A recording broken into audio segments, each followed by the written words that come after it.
Masayang Martes sa lahat ng ating mga kabulgar and welcome to Bulgaran na with your attentionist na vida. Dahil araw-araw nga po from Monday to Friday, gusto natin busog na busog kayo sa inyong merienda. Kaya ayan, wag na po nating patagalin guys. Pakinggan nyo na po ang aking mga ihahatid ngayong Martes dahil ito po ay pinag-uusapan na naman din sa social media at kahapon nga lang po ay pumutok ang kasalang Bea Alonso at Vincent Co. Dahil na-confirm na nga po yan sa ini-announce na marriage bans ng St. Apostle Parish dyan po sa Paco, Manila. At kahapon nga po, naging headline po na ikakasal na nga si Miss Bea Alonso sa kanyang boyfriend na si Vincent Co ng Pure Gold. At eto po, nako, may nakuha po tayong follow-up dyan guys. Kasi kahapon po, nung ibinalita natin yan, ay hindi pa po natin nakausap ang ating source. Pero ngayon po, may nakuha po akong information at ang base doon sa inilabas palang marriage bans, ay magkasama na nga po sa iisang bahay itong sina Bea Alonso at Vincent Co. Kaya hindi lang po yung ating source ang nagulat, ako din ay nagulat at napaisip. So, nagli-live-in na nga pala sila. Actually, eto po, nakakuha po tayo ng copy ng marriage bans at pakinggan po natin. Ating pong i-anunsyo ang mga bans sa kasal ng mga sumusunod. Unang tawag ng bans para kay Ferdinand Vincent Pico, 44 na taong gulang, anak ni Lucio Co at Susan Sipe, at nakatira na ikakasal kay Philbert Angeli Ranolio, 38 taong gulang, anak ni Felizardo Ranolio at Mary Ann Escalante, na nakatira rin.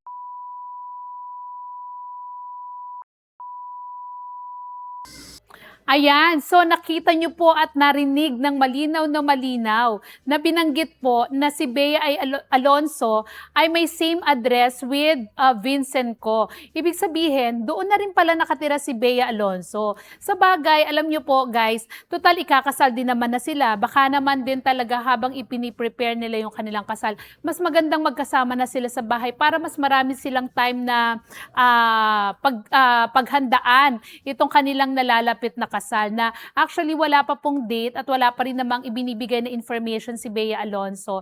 Pero kung matatandaan nyo nga po, di ba last year pa umiingay yan at may mga balita pa nga na sa Spain daw gaganapin yung kasal.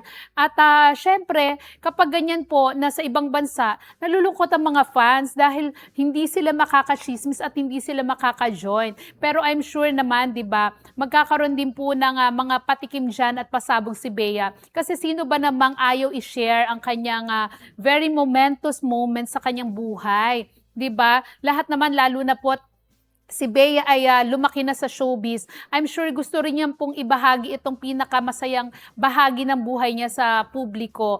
Pero sa ngayon po, wala pa nga po siyang announcement. And katulad po ng sinabi ko kahapon, ang kanya po kasing asawa ay very private person. Lalo't ito po ay isang businessman.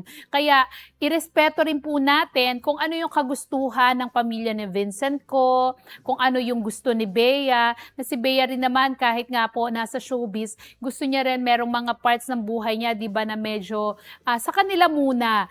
At hintayin lang natin kung kailan lang i-share to. Pero kung sakali nga po na totoo mga nagli-live-in sila, wala naman po na sigurong masama kasi nga nasa edad na rin naman at doon na rin nga sila papunta.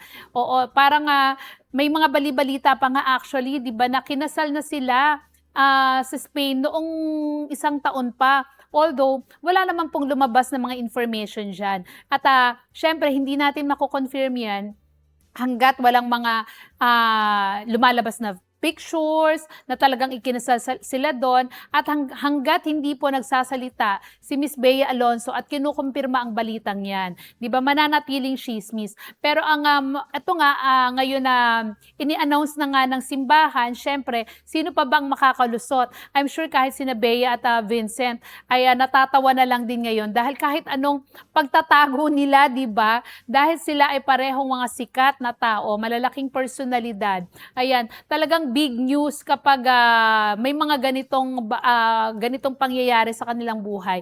Kaya si Bea at saka si Vincent, wag na kayong ma-stress kung ano man yung mga sinasabi ng mga tao. At siguro excited lang ang lahat at masaya dahil gusto ngang mapanood ang magiging wedding of the year. Sino ba naman ang hindi magiging happy for Bea Alonso na alam nating napakaraming pinagdaanan, maraming na-experience na iba't ibang relasyon bago natagpuan ang kanyang man of her dreams, 'di ba? At the right one, sabi nga. At marami na of course ang excited na marinig ang love story ni na Bea at Vincent ko. Sana after the wedding no magkaroon ng interview itong sina Bea at Vincent at maikwento rin nila yung kanilang love story kung paano sila nag-start, paano yung naging journey nila. Katulad ni Miss Carla Abellana, 'di ba, na ang ganda rin ng love story doon sa kanyang ex-boyfriend pala nung high school na nakabalikan niya at ito rin pala yung makakatuluyan niya at mapapakasal uli, 'di ba?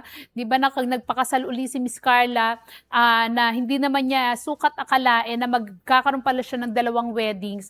Pero eto nga finally, at least happy na sila ngayon ni Doc Reginald Santos. Ayan. So, kina Bea at Vincent, kung ano man 'yan, mga pinaghahandaan nyo. Syempre, happy kami para sa inyo. At syempre, gusto na rin nating marinig sino ba yung mga tatayong ninong at ninang. 'Di ba? At isa nga sa mga speculations ay si Miss Chris Aquino na noon pa ay nag-post na, sabi nga niya kay Bea Alonso, see you on March. Ayan, kaya ngayong March na nakalabas na si Chris, baka napadala na siya ng invitation ni Bea at malapit na yung kasal kasi nga nai-announce na sa marriage banns, 'di ba? So ayan po, maraming salamat po sa sa mga followers ni Miss Bea Alonso na in fairness, walang mga negative na sinasabi ngayon at lahat talaga happy na natagpuan na niya finally yung kanyang the right one. Ayan, congratulations Bea and Vincent in advance. At sana nga'y magtuloy-tuloy na ang inyong fairy tale love story. Okay, eto naman yung ating next item. 'Di ba? Parang pa rin, love month pa rin dahil mga usaping pag-ibig pa rin ang ating mga tinatakel ngayon. Pagkatapos ng mga controversial issues, ang maiinit na usapin sa women's rights, 'di ba, na pinaglaban ni Miss Ann Curtis, ngayon ay mga usaping pag-ibig naman. Dahil yung ating next topic, nako, eto na, kilig din si Miss Kim Chiu sa kanilang lie detector test ni Paulo Avellino na kanyang on and off screen partner. Ayan, kahit wala silang kino-confirm, yan po ang paniwala ng marami dahil lagi nga po silang magkasama at matagal na rin naman pong nababalita, 'di ba, na mag-boyfriend na silang dalawa. Pero wala pa tayong naririnig na pag-amin. Pero sa ngayon ba, sabi nga, kailangan pa ba talaga ng label o diretsahang pag-amin, 'di ba? Mababalitaan na lang natin talagang nag-break na yung dalawa. Ganun lang, 'di ba? Pero sana naman wag naman umabot sa ganun. Ang wish nga natin eto nga lalo na nag-lie detector test sina Kim at Paulo para dun sa dreamscape nilang palabas na The Alibi. At doon nga nakita natin na kilig itong si Kim Chiu sa kanyang mga sagot habang itong si Paulo ay the usual Paulo, very relaxed, chill, na hindi mo nga alam kung may reaction at kung ngumiti man, tipid na tipid, 'di ba? Very Paulo Avellino. Ganyan talaga ang personality ni Paulo Avellino. At parang sabi nga, contrast talaga sila ni Kim na bubbly, outgoing, 'di ba? Si Kim pa naman, bungis-ngis. Ayan. At in fact, dun nga sa isang tanong, magkahiwalay yung sagot nila, magkaiba dahil sabi ni Kim, kung siya ay hindi niya kayang mag-keep ng secrets, si Paulo naman, mapagkakatiwalaan mo talaga pag mga ganyang secrets. Kasi etong si Kim Chiu, alam naman natin, pag mga babae, di ba, madadaldal, samantalang tong si Paulo, very reserved.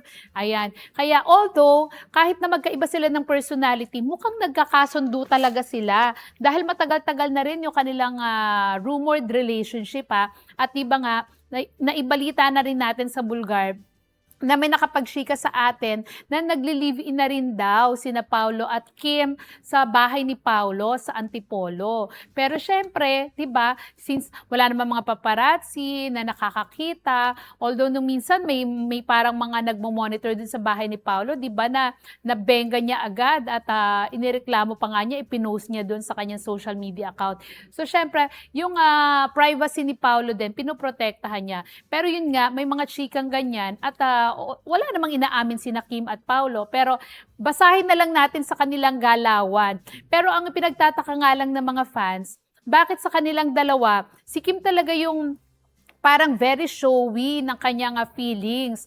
At habang namang ito si Paulo, para namang tipid na tipid nga at para bang takot na takot siya na ipakita yung kanyang pagmamahal kay Kim. Kaya talaga may mga nagdududa kung sincere ba talaga si Paulo doon sa pagmamahal niya kay Kim or parang sinasakyan niya lang ito dahil sa kanilang love team.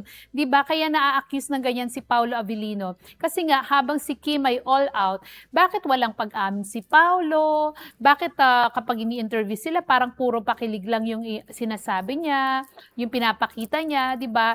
At habang si Kim ay all out na nga sa pagsasabing si Paulo na yung kanyang nakikita niya, sabi niyang magiging good partner in life.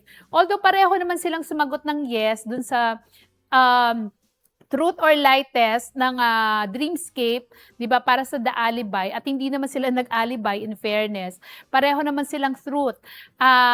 Yun nga, marami nakapansin na si Kim lang ang kinikilig and even si Paulo napansin din niya yung grabeng kilig ni Kim sa kanyang mga sagot habang chill na chill nga itong si Paulo Avellino. Baka ganun talaga kasi ang personality ni Paulo, 'di ba? Medyo reserved, yun nga ayaw ng pinag-uusapan yung kanyang love life, 'di ba? Pero tayo ang may papayo lang natin kay Kim, 'di ba? Love yourself first, Kim. Kasi kilala natin itong si Kim na kapag nagmahal talaga all out. At sabi nga niya kahit sa pagreregalo, grabe, kapag nagbigay ng regalo, 'di ba dati kay Gerald Anderson, ang lalaki ng mga regalo niya, talagang pamahalan sila ng regalo ni Gerald. Ewan lang natin ngayon kay Paulo kasi nga hindi pa sila umaamin. Kaya hindi rin sila natatanong kung ano na ba yung most expensive na naibigay nila para sa isa't isa. Baka magulat na lang tayo, 'di ba, may pamotor. May pamotor si Kim Chiu. Why not? Kayang-kaya naman niyang magbigay. Yun lang, sabi nga dapat magkaroon din siya ng parang limit sa sarili niya, 'di ba, doon sa pagbibigay. Although kilala talaga natin si Kim na talagang mapagbigay kahit sa family naman niya ganyan 'yan. Kaya lang magtira din para sa sarili. 'Wag naman buhos lahat lalo na't hindi pa kayo mag-asawa, 'di ba? Sabi nga, kung ang mag-asawa nga naghihiwalay pa, what more yung mga magkarelasyon pa lang. So dapat mahalin muna yung sarili para makapagmahal ng sobra sa tamang tao. 'Yon. Naku, ang daming hugot, 'di ba? O anyway, eto na nga, i-relate na rin natin 'yan.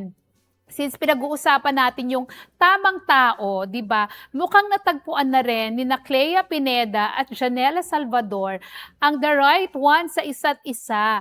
Dahil eto nga po, ang latest chika sa kanila, bumili na raw ng lote para sa kanilang dream house, sina Clea at Janela. Although hindi po nabanggit kung saang saang lugar sila nakabili ng malaking lote, pero kitang-kita po na parang nasa mga 1,000 square meters yung kanilang nabili. Sobrang laki, 'di ba? Na hindi natin alam kung ayaw naman natin i-judge, pero I'm sure may mga nagtatanong, ano kaya to, half-half ang kanilang sharing doon sa lupa, 'di ba? Lalo na sa ngayon wala silang mga gaanong projects, 'di ba? Sino kaya ang mas may malaking share o equally divided kaya ang kanilang share, 'di ba? Kasi syempre dahil hindi pa naman sila legally binded, kung ano man meron sila, hindi pa nga sila talaga formally umaamin, 'di ba, na magjowa sila. Pero sabi ko nga, kailangan pa ba ng pag-amin? Action speaks louder than words, sabi nga sa showbiz. At kitang-kita naman natin kung gaano sila ka-sweet sa isa't isa. Pero since hindi pa nga sila legally binded, syempre yung mga ganitong pagbili ng property, yung pagkakaroon ng investment, hindi kaya magka-problema sila kung sakasakali, 'di ba, na dumating yung isang araw na na-realize pala nila na hindi sila para sa isa't isa, 'di ba? Yung mga boyfriend and girlfriend nga na bumibili ng property kapag hindi pa mag-asawa tapos nag-break, 'di ba nagkakaroon minsan ng problema sa hatian. Sila Clea at Janela kaya, 'di ba, gaano kaya sila ka-sure na magiging okay ang lahat? Although siyempre baka sabihin naman, "Ay, ang nega mo naman ateng," 'di ba? Hindi naman po, ni-real talk lang po natin kasi hindi naman natin hawak ang future, 'di ba? Ang sinasabi lang natin, yung mga posibleng mangyari. Pero for now, 'di ba, edi sakyan natin kung ano yung trip nila, kung ano yung magpapasaya sa kanila. Sana lang nga walang mga madehado, 'di ba? Dahil mukhang sobrang in love sila ngayon sa isa't isa. At ang balita nga na ipakilala na rin ni Clea Pineda itong si Janela Salvador sa kanyang mom na dinala niya sa Japan.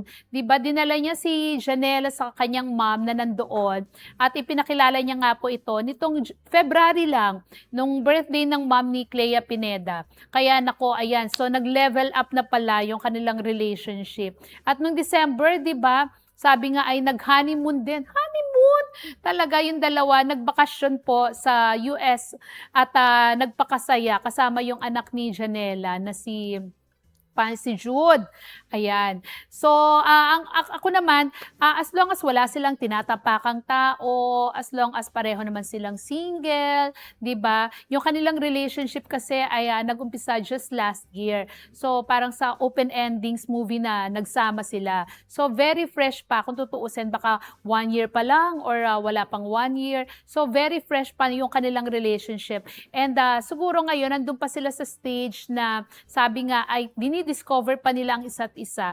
At magkakasubukan lang naman yan kapag umabot na siguro ng 3 years, 5 years, 7 years, di ba? Sabi nga may 7th year each. Diyan nagkakasubukan talaga yung magkarelasyon kung sila na talaga yung nakatadhana sa isa't isa para sa habang buhay, di ba? So, yung mga ganitong relationship, enjoy lang and sabi nga pareho pa silang bata, marami pa silang matututunan. And ano lang, yung mga nagsasabi ng hindi naman kailangan sa kanila, 'di ba, sa relasyon nila, ano na lang nila, shrug off, 'wag nang pansinin, 'di ba? Sabi nga, dead mahina lang, 'di ba? Kasi kung pakikinggan nila yung sinasabi ng mga tao sa paligid nila, sa social media, maaapektuhan sila.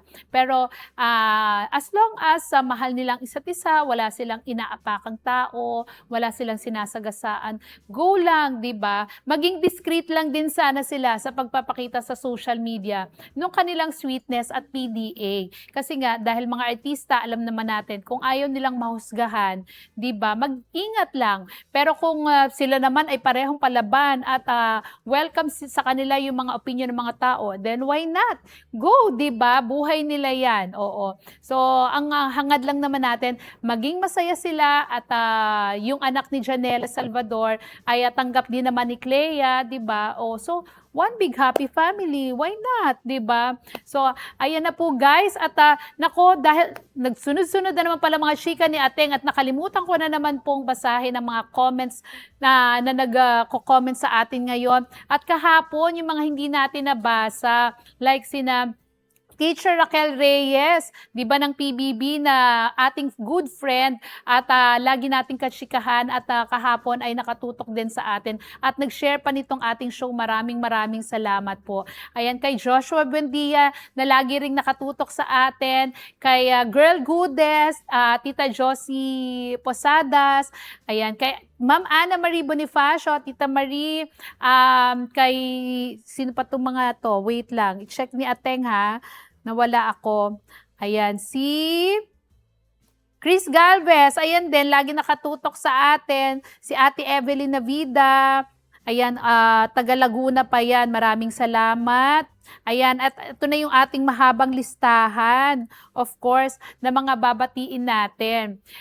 Sa ating big boss, si Ma'am Nida Season, thank you so much for the support. Kay Ma'am Michelle, Sir Ryan, ayan. Kay Gov Vilma Santos Recto, of course, na ating idol. At sa mga Vilmanians na rin. Kay Professor Tots Aguila, ayan na nanghuhula na rin ng ating blind item sa Spill the Bee. Maraming salamat po sa inyong oras.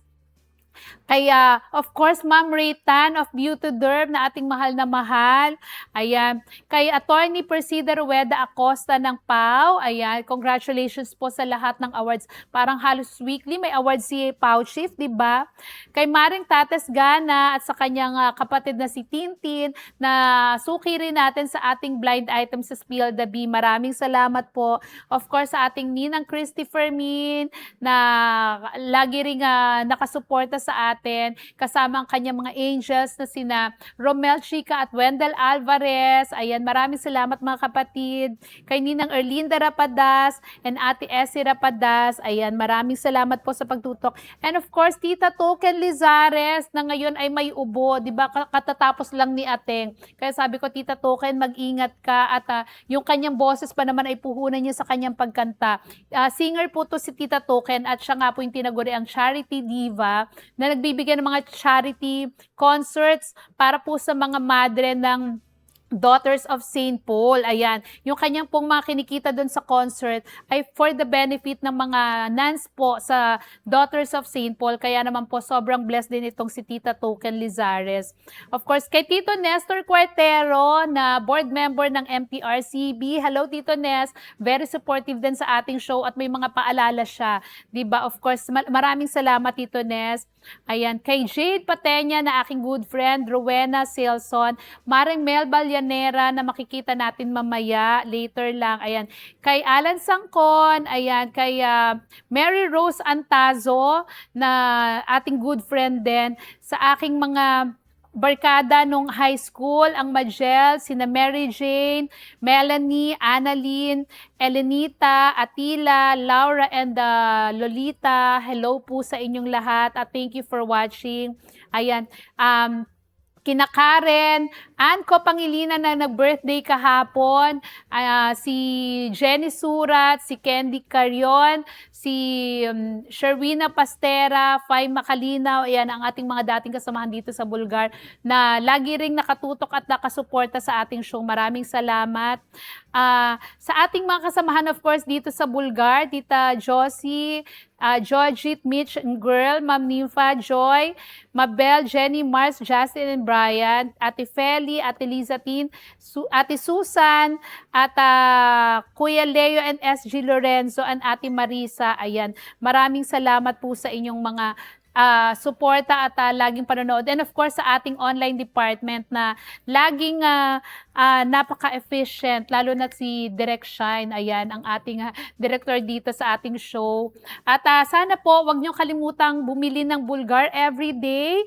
Ayan, para po lagi kayong updated. Mabibili niyo po ito sa mga newsstands. At kung hindi niyo naman po makita sa inyong mga kanto, sa mga kalsada, mabibili rin po ito sa 7-Eleven. So, available na po ang Bulgar sa 7-Eleven. Kaya hanapin nyo na po para hindi kayo mahuli sa mga chismis. Pero kung wala po talaga kayong makitang print copy ng Bulgar, pwede nyo pong puntahan sa bulgaronline.com para po mabasa nyo pa rin po ang aming mga pinaka-latest na balita. At syempre, sana po naka-follow na kayo, naka-subscribe dito sa aming Bulgar Facebook page, sa aming Instagram, TikTok, Twitter, ano pa, Threads. Meron Threads din tayo, no?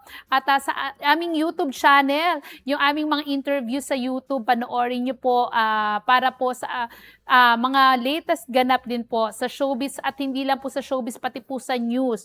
Ayan, sa lahat ng nangyayari sa Pilipinas, nandyan po sa aming YouTube channel. At sana po lagi rin po kayong tumutok ng aking Spill the Bee every Sunday kasama ang aking co-host na si Ateng Julie Bonifacio.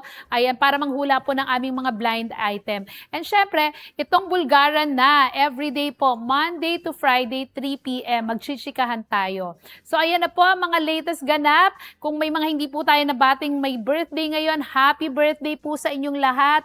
At tomorrow po, sama-sama ulit tayong magchikahan dito sa Bulgaran na with Attentionist na Vida. Ingat po tayo and have a happy Tuesday. Bye-bye!